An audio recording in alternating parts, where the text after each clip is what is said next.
देखो ऐसा है, हम 7-8 दिन से लगातार मांग उठा रहे हैं कि फर्स्ट ग्रेड के एग्जाम को पोस्टपोन किया जाए।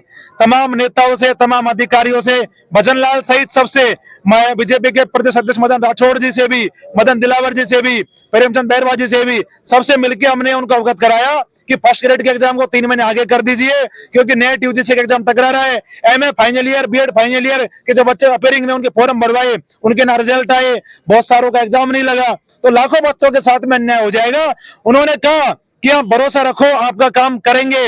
मदन राठौड़ जी ने परसों के दिन जब हमने धरना शुरू करा शहीद स्मारक पे, तो उन्होंने डेलीगेशन हम जब हमारा हुआ, उन्होंने हमें भरोसा दिया 2 दिन में आपकी एग्जाम पोस्टपोन हो जाएगी।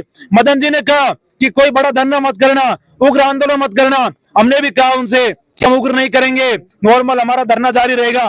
फिर हमें लगा कि 2 दिन हो गए, मदन जी अब नहीं सुन रहे, और मदन जी ने हमें भरोसा दिया, उसको पूरा नहीं कर रहे, तो आज सभी बच्चों ने मन बनाया कि हम इस लड़ाई को मजबूती से लड़ेंगे। और आज महेश नगर के जेडीए गार्डन में, यहाँ पे सुबह से हम धरने पे बैठे हैं, और 5 साथी हमारे अनशन पे बैठे हैं, जिनमें से 3 हमारे भाई है, हमारी बहनें जो अनशन पे है। और मैं भजन लाल सरकार से कह रहा हूं, अगर इनको कुछ भी हो गया, इसकी जिम्मेदारी आपकी होगी, और प्रदेश अध्यक्ष जी आपकी होगी। आपने 2 दिन का समय लिया था, हमने आपको कल तक का समय और दे रखा है, 5 बजे तक का। उसके बाद में ये आंदोलन और उग्र होगा, ये टंकी आंदोलन भी बनेगा, ये रेल रोको आंदोलन भी बन सकता है, ये सड़क रोको आंदोलन भी बन सकता है, क्योंकि बच्चे बड़े परेशान हैं, बच्चे बड़े दुखी है। सरकार को हमारी मांगों पे संज्ञान लेते हुए एग्जाम को 3 महीने आगे करना चाहिए, क्योंकि हम लोकतंत्र में हमारा हक मांग रहे हैं। कोई ये नहीं करे सरकार से कि सरकार की प्रॉपर्टी हमारे नाम कर दे। हमारी जायज मांग है, सरकार को हमारी मांग माननी चाहिए, और मांग नहीं मानेगी तो आंदोलन बहुत बड़े लेवल पे आगे जाएगा। देखिए, पहले आरबीसी अध्यक्ष को लेकर सवाल उठे थे, लेकिन अभी अध्यक्ष भी मिल गया, उसके बाद भी क्यों वार्ता ये नहीं हो पा रही, या फिर क्यों फैसला नहीं हो पा रहा? देखो ऐसा है, आरपीएससी के नए अध्यक्ष यूआर साहू जी ने कल कार्यभार ग्रहण कर लिया। मैं आपके माध्यम से यूआर साहू जी से भी कहूंगा कि पूरे प्रदेश के युवा आपकी ओर देख रहे हैं। यूआर साहू जी, आपने कानून व्यवस्था को अच्छा संभाला, तो युवाओं ने आपका धन्यवाद दिया।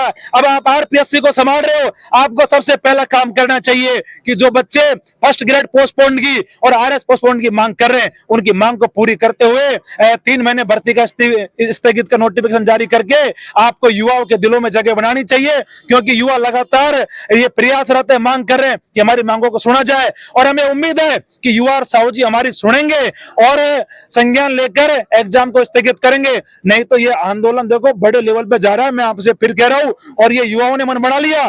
कल इस गार्डन में पांव रखने को जगह नहीं मिलेगी, रात्रि में भी धरना जारी रहेगा, दिन में भी धरना जारी रहेगा, शांतिपूर्ण तरीके से, गांधीवादी तरीके से, और संविधान के सबसे बड़े मसीहा भीमराव अंबेडकर के हम चरणों में बैठकर ये मांग कर रहे हैं कि हमारे मांगों को सुना जाए। अब इनसे बड़ा कानून का कोई ज्ञाता नहीं है, और ये सबसे बड़े कानून के मसीहा है, और हम कानून के मानने वाले लोग हैं। आराम से यहाँ बैठे, सरकार हमारी मांगों को सुने, सरकार मजबूर नहीं करे हमें उग्र होने पर, बस सरकार हमारी कल तक मांग मान ले, और नहीं तो ये आंदोलन उग्र होगा। अच्छा, अभी आपने हनुमान चालीसा का पाठ भी किया, ऐसा क्यों करना पड़ा है कि छात्रों को हनुमान चालीसा का पाठ, या फिर कभी जैसे यज्ञ कर रहे हैं, ऐसा क्यों करना पड़ा? वो इसलिए करना पड़ रहा है क्योंकि सरकार ने कहा था हम सत्ता में आएंगे तो राम राज आएगा। राम राज आप देखिए कि ये बच्चे अनशन पे बैठे हैं, इनकी आत्मा कचोट रही है। भजन लाल जी, आपके राम राज को कहाँ है आपका राम राज्य? हम हनुमान जी के सामने ये दरखास्त लगा रहे कि हनुमान जी, जो नेता समझ नहीं रहे, जो अधिकारी समझ नहीं रहे, उनको सद्बुद्धि दीजिए कि वो समझे, इन छात्रों की बातों पे सरकार ध्यान दे, इन छात्रों का गुना क्या है। तो हम इस रामराज सरकार से ये मांग कर रहे हैं कि ये रामराज था क्या आपका, और अगर ऐसा रामराज है तो हमको ऐसा रामराज नहीं चाहिए राजस्थान में दोबारा। और अगर आपका सही मायने में रामराज है तो आप इन बच्चों की सुनवाई करो, इन बहनों की सुनवाई करो, इनकी ओर देखो। भजन लाल जी, ये आपके बच्चे बच्चियों की तरह है, अगर इन्हें कुछ हो गया तो आपको जवाब देना भारी पड़ जाएगा, और आपको इस्तीफा देना पड़ेगा। मैं आपके माध्यम से कह रहा हूं, इसीलिए हमें कभी सद्बुद्धि यज्ञ, कभी हनुमान चालीसा जैसे पाठ करने पड़ रहे हैं कि रामराज की सरकार में हम देख रहे हैं कि कितना रामराज आया कि नहीं आया। और मुझे लगता है रामराज मुझे दिखाई नहीं दे रहा, ना मुझे कोई हनुमान राज दिखाई दे रहा। मुझे तो लग रहा है कि यहाँ पे तो कोई दूसरा ही राज चल रहा है, लेकिन ये बच्चे मानने वाले नहीं है, और सरकार को ध्यान देते हुए अब मांग माननी चाहिए। अब बच्चे क्या करे, हनुमान जी से दरखास्त कर ली, कल सद्बुद्धि यज्ञ का है 5 बजे का, सरकार को सुनना चाहिए, और कल ये जेडीए गार्डन पूरा भर जाएगा, और ये बड़ी संख्या में बच्चे आएंगे।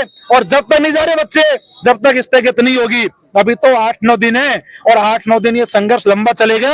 इस महेश नगर के गार्डन में चाहे कोई पेड़ हो, चाहे कोई कुछ भी खंबा हो, ये बच्चे कल सब आपको वहां दिखेंगे, क्योंकि बच्चे मांगेंगे नहीं इस मैदान में, मैदान छोटा पड़ेगा कल ये, क्योंकि बच्चे कह रहे हम सूरतगढ़ से आ रहे 150, कोई कह रहा अजमेर से चल दिए 500, तो कल ये मैदान भर जाएगा ना। सरकार को संज्ञान लेना पड़ेगा और सरकार संज्ञान नहीं लेगी तो फिर ये बच्चे मेरे पे रुकेंगे नहीं। ये तो लगातार कह रहे हैं, ये तो मैंने रोका है इसको, कह रहा मैं आंसर में नहीं बैठूंगा, मैं टंकी बैठूंगा।